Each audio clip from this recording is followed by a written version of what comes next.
Neverte idylkám na sociálnych sieťach, médiách, idylkám rôznych reperov, influencérov, idylkám top žen, idylkám fitness žen, fitness ľudí, že majú dokonalý život, že sú dokonalí, že majú dokonalé telo, že majú dokonalé krivky. To je všetko blbosť. Neverte to, že keď tam má niekto kopu dovolenek, že je bohatý.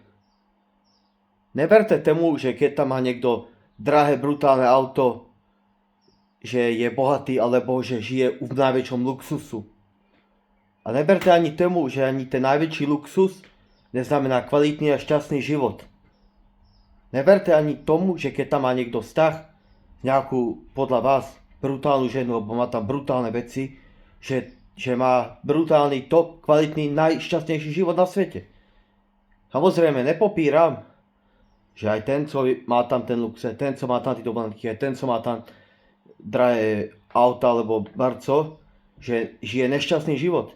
To vôbec nehovorím.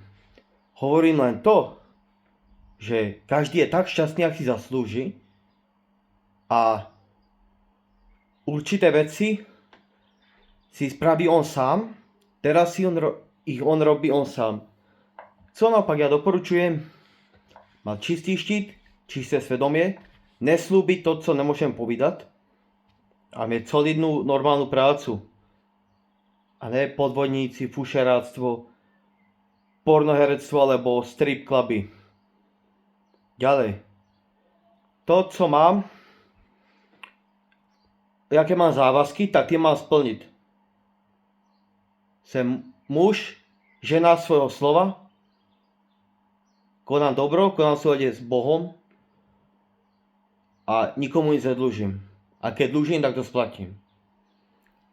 Majte krásny den, Lukáš.